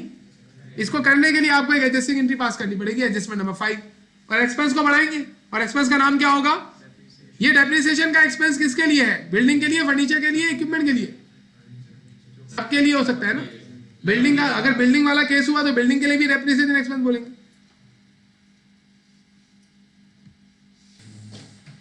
सो now we are ready to study adjustment number 5। अब इसके लिए हम वही बात करेंगे कि साल के दौरान हमने बिल्डिंग खरीदी, साल के शुरू में खरीद ली जनवरी 1 को, 3 लाख रुपए की बिल्डिंग खरीदी। उस साल के दौरान, अब ये बिल्डिंग पता है आपको कौन सा एसिड है, लिक्विड करंट एसिड है, नॉन लिक्विड करंट एसिड है? नॉन करंट एसिड है भाई। नॉन लिक्विड करंट एसिड और लिक्विड करंट एसिड थोड़ी है, करंट एसिड ही नहीं है ये। बिल्डिंग कौन सा एसिड है? इंटेंजिबल नॉन करंट एसिड है या नेचुरल रिसोर्स है? टेंजिबल नॉन करंट एसिड है। ये आपको पता चल गया कि building tangible non current acid में आता है। आपने परचेज किया, क्या एंट्री बनाएंगे आप? भाई बिल्डिंग खरीदी है, बिल्डिंग डेबिट, तो आपके पास अकाउंट कौन सा ओपन होगा, बिल्डिंग का या बिल्डिंग एक्सपेंस का? अगर आप बिल्डिंग एक्सपेंस लिखते हैं तो आप तो गलत लिख रहे होंगे ना, क्योंकि बिल्डिंग तो एसिड है। तो बिल्डिंग डेबिट करेंगे कब? 2023 जनवरी 1 को आपने ये बिल्डिंग खरीदी 3 लाख रुपए की, सामने आ गया कैश। अब पूरा साल गुजरा, साल का एंड आया, तो ये जो अकाउंट है इसे बैलेंस करके ट्रायल बैलेंस में ले जाओगे तो 3 लाख से ही जा रहा होगा। फिर आपने ट्रायल बैलेंस की तरफ देखा, 3 लाख की बिल्डिंग नजर आ रही है, आपने बोला गलत लिखा भाई, इसे अपडेट करो। क्या आपने इसे गलत लिखा था? उस वक्त तो सही था, लेकिन अब गलत हो गया, ये आप अपडेट करना पड़ेगा। तो जिससे आपने बिल्डिंग बनवाई थी उससे आपने पूछा था कि बताओ इसकी लाइफ क्या है, उसने आपको बताया 10 साल चलेगी बिल्डिंग, एज्यूम कर रहे हैं। उसने जो आपको एस्टिमेट करके बताया वो बिल्कुल 100% करेक्ट लाइफ है। अच्छा, लाइफ पता है ना क्या होती है? जैसे मैं आपको एग्जांपल दे रहा हूं, आप समझिएगा लाइफ क्या होती है। मेरी लाइफ 200 साल है, जबकि मेरी एज 15 साल है। आपको समझ में आया लाइफ और एज में क्या फर्क होता है? क्या मतलब? मेरी लाइफ 200 साल है, मेरी एज 15 साल है, क्या मतलब हुआ? एज नहीं है 200 साल, मेरी एज 15। हाँ, उर्दू में बोलो, उर्दू में बोलो। 200 साल जीऊंगा, 15 साल जी चुका हूं, मतलब जीऊंगा ना, लाइफ मेरी 200 जी सकते हैं, मतलब वही एस्टिमेशन है, खुश नहीं होने देगा ये। अब अगर मैं कह रहा हूं एक मशीन की लाइफ 20 साल है और एज उसकी 6 साल है, इसका मतलब है 20 साल टोटल चलेगी, उम्मीद यही है, और 6 साल चल चुकी है। तो आपने बिल्डिंग जब खरीदनी है तो बिल्डिंग की लाइफ पूछनी है, एज पूछनी है? लाइफ पूछनी है भाई कितना साल चलेगी, तो उसने बताया 10 साल चलेगी। तो जब दिसंबर 31 आया तो सबने पेन को टिक टिक करना बंद कर दिया दिसंबर 31 को, और फौरन सोचना शुरू कर दिया कि ये बिल्डिंग कितने की एक्सपायर हो गई होगी। अब मुझे बताया वो जो लाइफ 10 साल उसने बताई थी वो एस्टिमेटेड लाइफ थी, एक्चुअल लाइफ थी? उसी लाइफ को लेते हुए आप ये मालूम करेंगे कितना यूज हो गया। कितना यूज हो गई बिल्डिंग? 30,000। कैसे निकाला? 3 लाख डिवाइड बाय 10, तो ये जो अमाउंट आया है 30,000, this is the amount of depreciation expense. ये एस्टिमेटेड है, एक्चुअल है? जब एस्टिमेटेड लाइफ से कैलकुलेट हो रहा है तो ये अमाउंट भी एस्टिमेटेड होगा। तो आप क्या कहेंगे? Estimated depreciation is ₹30,000। ये कैसे आया मैंने आपको बता दिया, कैलकुलेशन नहीं दिखा रहा हूं। 3 लाख रुपए कॉस्ट है, 10 साल चलेगी, तो 1 साल में कितना चलेगी, 1 साल में कितना यूज होगी? कितनी कॉस्ट है सर? लिखी हुई है बेटा, 3 लाख रुपए। 3 लाख रुपए की बिल्डिंग खरीदी है, 10 साल उसकी लाइफ है, 10 साल में वो एक्सपायर हो जाएगी मुकम्मल तौर पर। तो 1 साल गुजर गया तो कितनी एक्सपायर हो गई? 10,000 1 साल में। नहीं ना, 3 लाख को 10 से डिवाइड करेंगे। हाँ, 3 लाख रुपए का एसिड है, 10 साल चलेगा तो 1 साल 30,000 का चलेगा ना। कैलकुलेटर निकालो, 3 लाख डिवाइड बाय 10 करो। 3 लाख को किसी से भी ले लो भाई, 3 लाख को 10 से डिवाइड करोगे ना, ये कैलकुलेशन इशू है। आप 30,000 रुपए 1 साल में, अगर वो जो आप बोल रहे हो ना वो 30 साल लाइफ होती ना तो 10,000 निकल, तो ये 30,000 रुपए एक्सपेंस निकल रहा है। बस इन शॉर्ट 30,000 का पहले साल यूज हो गया। अब हमें यहाँ रिकॉर्ड करना है कि 30,000 का यूज हो गया। एडजस्टिंग एंट्री बना रहे हैं साल के एंड में अपने रिकॉर्ड को अपडेट करने के लिए 2023। और आपको मैंने पहले बता दिया था कि एडजस्टमेंट नंबर 2 के बाद जितनी एडजस्टमेंट है वो सब फिक्स है। आंधी आए तूफान आए एंट्रीज नहीं हिलेंगी। तो अभी एक फिक्स एंट्री आने वाली है दोबारा, लेकिन होगी डेप्रिसिएशन की। तो जहां पर आपको डेप्रिसिएशन नजर आए यही एंट्री बनानी है आप। अब मुझे अपनी प्रीवियस नॉलेज को यूज करते हुए एंट्री बतानी है आपने। मैंने तो आपसे पूछा ही नहीं, गलत है ये एंट्री जो बता रहे हैं ना, ये गलत एंट्री बता रहे हैं, जब भी मैंने इनको रोका है। अपनी प्रीवियस नॉलेज को यूज करते हुए आपको एंट्री बतानी है। और एंट्री किससे मुतालिक बतानी है? बिल्डिंग से मुतालिक। बिल्डिंग एक एसिड है। डेफर्ड एक्सपेंस में हमने क्या पढ़ा था? एसिड रिकॉर्ड कर लो तो बाद में एसिड कम होगा, एक्सपेंस बढ़ेगा। तो उस नॉलेज के मुताबिक क्या एंट्री बननी चाहिए, तभी तो मैं उनको बता पाऊंगा। अगर मैं आपसे पूछूं जो आप एंट्री बता रहे हो ना उसका रैशनल, तो आप रैशनल नहीं दे पाओगे अभी, इसी वजह से मुझे पूरी बात बता रहे हो ताकि तुम लोगों के पास रीजन भी मौजूद हो कि ये एंट्री ऐसे क्यों बनती है। बिल्डिंग, हाँ, तो क्या एंट्री बनेगी? बिल्डिंग क्रेडिट, मतलब ये बननी चाहिए। और नहीं ना, बिल्डिंग एक्सपेंस डेबिट होगा ना, ये गलत है एंट्री। बिल्डिंग क्रेडिट, लेकिन ये हमने प्रीवियस नॉलेज के मुताबिक बनाई। पहले हम क्या करते थे, प्रीपेड रेंट लिखा हुआ होता था, हम क्या करते थे, prepaid rent credit, rent expense debit. अब बिल्डिंग लिखी तो building credit, building expense debit. Entry यही बननी चाहिए, लेकिन ये एंट्री हम नहीं बनाएंगे। उसकी वजह मैं बता रहा हूँ। अभी मैंने आपको बताया था कि जितने भी टेंजिबल नॉन करंट एसिड होते हैं, सबके एक्सपेंस को डेप्रिसिएशन एक्सपेंस बोलते हैं। तो बिल्डिंग यूज हो, मशीन यूज हो, इक्विपमेंट यूज हो, कोई सा भी यूज हो, इन सब के लिए आप डेप्रिसिएशन एक्सपेंस लिखेंगे। तो एक चीज चेंज हो गई कि आपको बिल्डिंग एक्सपेंस नहीं बोलना है। ये मैंने क्यों बताया है? एक दफा डेप्रिसिएशन, बहुत पुरानी बात है, 30 साल हो गए होंगे, एक दफा डेप्रिसिएशन एक्सपेंस की मैंने डायरेक्ट एंट्री बता दी। अब बच्चा बाद में क्या कर रहा है, बाद में बिल्डिंग एक्सपेंस लिख रहा है। बोला सर मेरे मुताबिक ये होनी चाहिए, आपने पता नहीं क्या बताई। इस वजह से यहां पर हमने जोर दिया है कि आपको building expense, furniture expense, machine expense ये नहीं लिखना है। आपको क्या लिखना है यहाँ पर? Depreciation expense. चाहे बिल्डिंग क्रेडिट हो रही हो, मशीन, कुछ भी। कितने से? 30,000। पहली चीज तो ये हो गई। दूसरी चीज सुनिएगा, दूसरी चीज ये है कि यहां पर आप बिल्डिंग क्रेडिट नहीं कर सकते। उसका रीजन बता रहा हूं मैं। अकाउंटिंग में एक प्रिंसिपल है, हिस्टोरिकल कॉस्ट कॉन्सेप्ट, बताया था मैंने? तो सही है, बताया था, तो मैं आपको डायरेक्ट बताता। नहीं बताया है पीछे। हिस्टोरिकल कॉस्ट कॉन्सेप्ट ये कहता है if you are following cost model, आप कॉस्ट पर एसिड को लिखते हैं, तो आप अपने एसिड को हमेशा उसी वैल्यू पर रिकॉर्ड रखेंगे जिस वैल्यू पर उसे ओरिजिनली परचेस किया था। तो आपने बिल्डिंग को ओरिजिनली कितने का खरीदा? 3 लाख। तो बिल्डिंग को आप चेंज नहीं करेंगे। अगर मैं यहाँ बिल्डिंग क्रेडिट कर दूं ना 30,000 से, तो इसका इंपैक्ट क्या आएगा? ये 30,000 बिल्डिंग यहाँ क्रेडिट में पोस्ट होगी, सही है। फिर डेबिट में से क्रेडिट लेस होगी, बिल्डिंग कितनी रह जाएगी? 2,70,000। ये अलाउ नहीं है। हिस्टोरिकल कॉस्ट कॉन्सेप्ट को अगर आप फॉलो कर रहे हैं, तो हिस्टोरिकल कॉस्ट कॉन्सेप्ट कह रहा है कि अगर मुझे फॉलो कर रहे हो तो बिल्डिंग की कितने की वैल्यू थी इनिशियली? 3 लाख। इसको चेंज नहीं करोगे आप। फिक्स एसेट से मुताल्लिक है ये, नॉन करंट एसेट से मुताल्लिक ये बात हो रही है। तो आप बिल्डिंग को चेंज नहीं कर सकते। इसका मतलब है हम बिल्डिंग को क्रेडिट करके यहां ये पोस्टिंग नहीं कर सकते, बिल्डिंग क्रेडिट नहीं होगी। तो फिर आपने क्या बोला? जिन्होंने रूल बनाया ही, आपने बोला बिल्डिंग तो कम हो गई ना, अब तुम बिल्डिंग कह रहे हो कम नहीं करूं, वो तो कम हो गई है। तो उसने कहा मैं तुम्हें बता रहा हूं कैसे कम करनी है। बिल्डिंग को कम करने के लिए आप एक दूसरा टाइटल यूज करेंगे, दैट इज अलाउंस। कैसे करेंगे अभी देखें आप। तो मैं पहली और आखिरी मरतबा ये एंट्री समझा रहा हूं। आइंदा आगे जाकर आप मुझे डायरेक्ट ये एंट्री बताएंगे। अलाउंस फॉर डेप्रिसिएशन बिल्डिंग, या एक और टाइटल यूज हो सकता है, एक्यूमुलेटेड डेप्रिसिएशन बिल्डिंग। यानी उसने ये कहा कि आप ना बिल्डिंग को कम करना चाह रहे हो ना, तो आप बिल्डिंग क्रेडिट करने के बजाय इनको क्रेडिट कर दो। तो आपने बोला इससे क्या होगा? उसने बोला देखो, अगर तुम ये एंट्री बनाओगे ना, तुम नए अकाउंट कौन कौन से ओपन करोगे मैं तुम्हें बता रहा हूं। जनरल लेजर में ये दोनों नए अकाउंट है। ये जो अकाउंट था पुराना, ये बिल्डिंग का अकाउंट था, ये अकाउंट अलग है, अलाउंस फॉर डेप्रिसिएशन बिल्डिंग। अब वो हमें समझा रहा है, बोल रहा है देखो तुम्हारे पास एक नया अकाउंट ओपन होगा डेप्रिसिएशन एक्सपेंस का।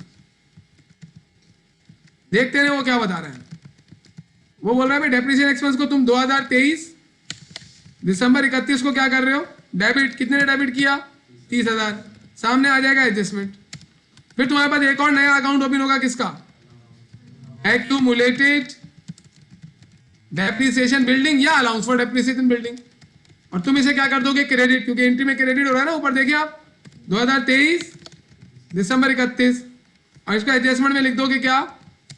30,000। अब वो बोल रहा है देखो मेरी बात सुनो, ये जो एक्यूमुलेटेड डेप्रिसिएशन तुमने लिखा है, ये किसकी जगह पर लिखा है? बिल्डिंग की जगह पर। बिल्डिंग को कम नहीं करना चाह रहे थे तो ये लिख दिया तुमने। अब जब तुम आगे काम करोगे ना, तो तुम्हारे पास बिल्डिंग का अकाउंट भी होगा और एक्यूमुलेटेड डेप्रिसिएशन बिल्डिंग का भी अकाउंट होगा।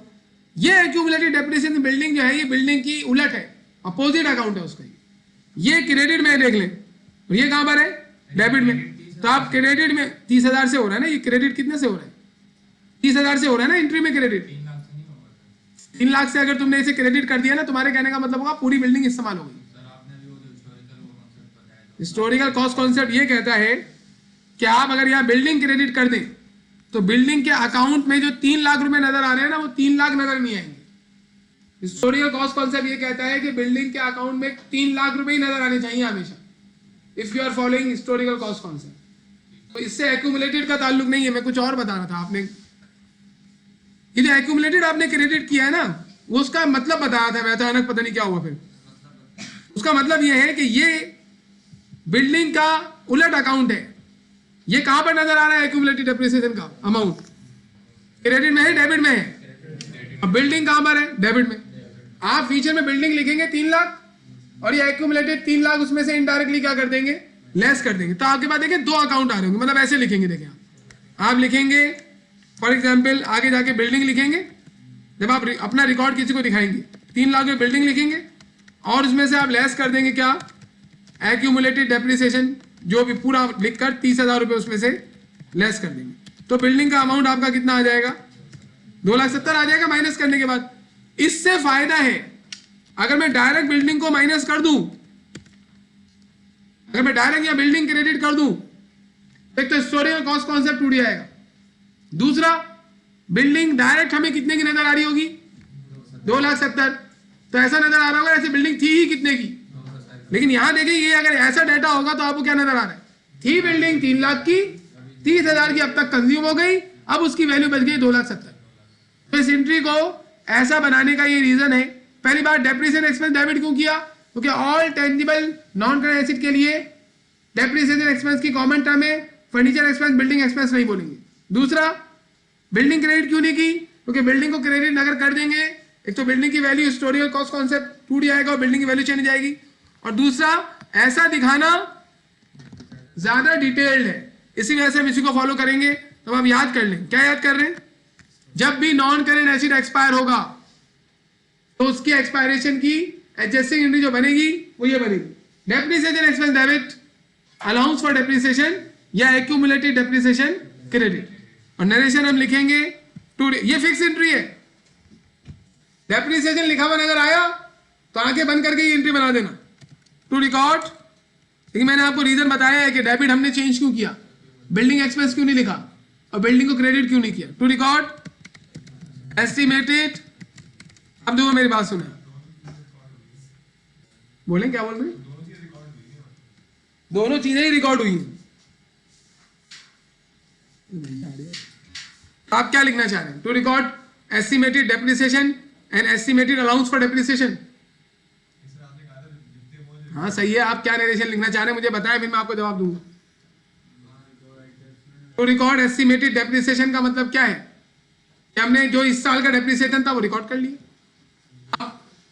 हम नरेशन एक्यूमुलेटेड के लिहाज से भी लिख सकते हैं, लेकिन वो मैं आपको अभी एक और दफा करवा रहा हूं ये वाली, फिर तुम्हें समझ में आएगी ये बात। तुम्हारा सवाल सही है, लेकिन अब देखिएगा।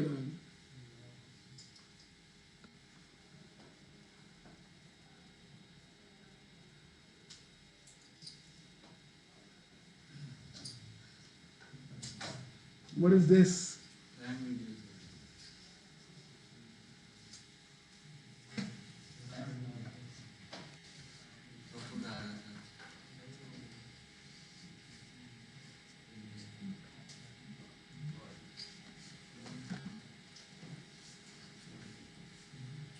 क्या हो गया यार? सर्विसिंग टाइम हो गया, अगर कल से स्टार्ट कर लेंगे तो पेज पे बहुत लोड आ गया। सुबह 8 बजे से बैठे हुए क्यों चल रहा है?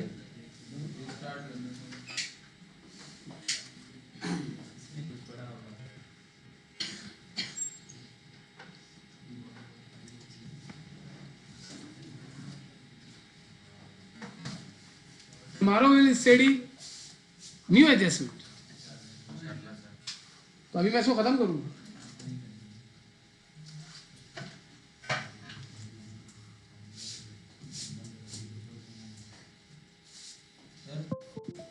खत्म हो गई बेटा, बस 2 मिनट की बात रह गई। एक सवाल पूछ लेंगे, ये जो आप कह रहे थे ये कॉन्सेप्ट है, तो जब साल के एंड में हम बैलेंस शीट में इसको माइनस करेंगे बिल्डिंग को लेस करके, तो तब वो कॉन्सेप्ट नहीं टूट जाएगा जब वाला अकाउंटिंग ईयर के अंदर करेंगे। बेटा वो तो बिल्डिंग की कॉस्ट तो पूरी 3 लाख रुपए लिखी हुई होगी। तो उसको फिर तो मैं ये थोड़ी कह रहा हूँ कि डेप्रिसिएशन नहीं करना है, डेप्रिसिएशन तो करना है, ये तो मैंने बताया आपको। बैलेंस शीट में आप 3 लाख रुपए ही लिखोगे, फिर उसमें से लेस करके दिखाओगे एक्यूमुलेटेड को अलग से, तो वो वैल्यू 2,70,000 आ जाएगी। 3 लाख को चेंज नहीं करोगे तुम। समझ आ रही बात? अब देखिए, अब मैं इसी एसिड के दूसरे साल में आपको लेके जा रहा हूं। अब दूसरा साल जब आएगा ना, तो ये एक्यूमुलेटेड डेप्रिसिएशन बिल्डिंग में लिखा हुआ है ना 30,000, ये पहले से मौजूद होगा। ये कॉन्ट्रा एसिड है, इसकी नेचर क्या है? हर वो एसिड, हर वो अकाउंट जो किसी एसिड की जगह पर आए और बाद में उसमें से जाके लेस भी हो रहा हो, वो कॉन्ट्रा एसिड कहलाता है। हर वो अकाउंट जो एसिड की जगह पर आए और बाद में उसमें से जाके लेस भी हो, वो कॉन्ट्रा एसिड कहलाता है। तो इसकी नेचर कॉन्ट्रा एसिड है। बिल्डिंग की नेचर क्या है? एसिड। डेप्रिसिएशन एक्सपेंस की नेचर क्या है? एक्सपेंस। जबकि एक्यूमुलेटेड डेप्रिसिएशन बिल्डिंग की नेचर मैंने आपको बताई है कॉन्ट्रा एसिड। तो अगले साल आपके पास जनरल लेजर में 2 बातें मौजूद होंगी, तो बिल्डिंग। अगला साल कब आएगा? 2024 जैन 1। जैन 1 को देखें, हमारे पास बैलेंस होगा बिल्डिंग का। कितना बैलेंस होगा? 3 लाख। 3 लाख लिखी हुई। हम यही बोल रहे थे कि इसको नहीं छेड़ना है। अब एक्यूमुलेटेड हमारे पास नजर आ रहा होगा। अलाउंस लिखा था, एक्यूमुलेटेड लिखा था? एक्यूमुलेटेड डेप्रिसिएशन बिल्डिंग, ये हमें नजर आ रहा होगा क्रेडिट में। क्रेडिट में था ना पिछले साल, तो 2024 जनवरी 1 को भी ये क्रेडिट में नजर आ रहा होगा। बैलेंस, बैलेंस कितना नजर आ रहा होगा? 30,000। ये पता है क्या बता रही है? ये बता रहे हैं कि 3 लाख की बिल्डिंग खरीदी थी पिछले सालों में और 30,000 की यूज हो चुकी है। तो अब कितने की बच गई? इसको माइनस कर लो, 2,70,000 की। अब जब इस साल का एंड आएगा 2024 का, तो वही डाटा हमारे पास दोबारा आ जाएगा। क्या? Estimated depreciation is ₹30,000। अगले साल भी 30,000 का यूज हो जाएगा ना वो। अब मुझे बताएं, अब आप एंट्री क्या बनाएंगे? डेप्रिसिएशन की एंट्री क्या बनाएंगे? 2024 दिसंबर 31 को एडजस्टमेंट क्या बनाएंगे? अल्लाह के बंदो, वही एडजस्टमेंट बनेगी ना, फिक्स एंट्री है, हर साल यही बनेगी। डेप्रिसिएशन एक्सपेंस डेबिट और एक्यू, मैंने पहली दफा में दोनों टाइटल लिख दिए थे ना। अब इनमें से एक टाइटल यूज करोगे, एक्यूमुलेटेड या अलाउंस फॉर डेप्रिसिएशन। मैं एक्यूमुलेटेड लिख रहा हूं, एक्यूमुलेटेड डेप्रिसिएशन बिल्डिंग क्रेडिट। कितने से बनी? अब ये इस साल का एक्सपेंस है, ये इस साल की एडजस्टिंग एंट्री है। नरेशन हो जाएगी। क्या नरेशन आएगी? To record estimated. Narration change नहीं करना, इसकी यही नरेशन लिखना। अब देखिए, सुने, अब होगा क्या? अब दोबारा नए, हमारे पास 2 नए अकाउंट ओपन नहीं होंगे। इनमें से एक अकाउंट पहले से मौजूद है। पहले साल ये मौजूद क्यों नहीं था? क्योंकि पहले साल से पहले तो एक्यूमुलेट था ही नहीं ना। अब ये पहले से मौजूद है, जो ये 30,000 लिखा हुआ है और ये शो कर रहा है पिछले साल के एक्सपेंस को। अब आप क्या करेंगे? इस साल की ये वाली एंट्री भी इसमें पोस्ट करेंगे। एक्यूमुलेटेड क्रेडिट हो रहा है, डेबिट हो रहा है? अब क्रेडिट में लेके जाएंगे इसको। कब? दिसंबर 31 को। और एडजस्टमेंट लिखेंगे इधर। क्या मसला है इसके साथ? दिसंबर 31 को यहां लिखेंगे एडजस्टमेंट, और ये 30,000 आ गया। अब इसको टोटल करेंगे तो इसका बैलेंस आ जाएगा 60,000। यानी कि अब तक 60,000 रुपए का एसिड एक्सपायर हो गया। बिल्डिंग वैसी लिखी हुई है। अब अगले साल ये हमारे पास अगले साल बिल्डिंग मौजूद होगी 3 लाख साल के शुरू में, और एक्यूमुलेट मौजूद होगा 60,000। फिर अगले साल 30 से एंट्री बनेगी। इस तरीके से हर साल एक्यूमुलेटेड बढ़ता चला जाएगा, और जब आखिरी ईयर आएगा तो ये एक्यूमुलेटेड 3 लाख हो जाएगा। फिर 3 lakh building, 3 lakh accumulated, less होगा 0। अब जो तुम बोल रहे थे कि यहाँ लेजर एक ही अकाउंट बनेगा, उसी में पोस्टिंग करते रहेंगे। आपको नहीं करना है ये। मैंने आपको सेकंड ईयर का दिखा दिया, बस इसको आगे लेके नहीं जाना है आपने। मैंने आपको सेकंड ईयर का क्यों दिखाया है? ये बताने के लिए कि एक्यूमुलेटेड डेप्रिसिएशन क्या है। हर साल ये बढ़ता चला जाता है। बेटा आप बातें नहीं करें तो आपके लिए बेहतर है। हर साल एक्यूमुलेटेड में इजाफा होता चला जाएगा, जो कि ये शो करेगा कितनी कॉस्ट एसिड की क्या हो चुकी है, यूज हो चुकी है। अब यहां पर नरेशन, इस ईयर नरेशन तुम लिख सकते हो टू एडजस्ट एक्यूमुलेटेड डेप्रिसिएशन, क्योंकि एक्यूमुलेटेड डेप्रिसिएशन का अकाउंट पहले से मौजूद है। लेकिन पहले यार तुम्हें लिखना है टू रिकॉर्ड एस्टिमेटेड डेप्रिसिएशन, वो दोनों के लिए नरेशन होगी, डेप्रिसिएशन एक्सपेंस के लिए, एक्यूमुलेटेड के लिए भी। तो एडजस्टमेंट नंबर 5 में हमने क्या सीखा कि building machine furniture fixture automobiles सारे नॉन करेंट एसेट टेंजिबल वाले जब एक्सपायर होते हैं, टेंजिबल वाले हैं, नॉन इंटेंजिबल नहीं, तो साल के एंड में एंट्री बनती है depreciation expense debit, accumulated depreciation credit, और इससे फिर हमारे पास 2 नए अकाउंट ओपन होते हैं फर्स्ट ईयर में, और फिर अगले ईयर में एक्यूमुलेटेड में क्या होता रहता है, इजाफा होता रहता है। सही है, this is adjustment number 5। This is so simple, depreciation नजर आए बस ये एंट्री बनानी है, इससे आसान कुछ नहीं हो सकता। लेकिन इसको समझने के लिए मैंने पहले पूरा बैकग्राउंड आपको बताया है। जज़ाकल्लाह, अल्लाह हाफिज।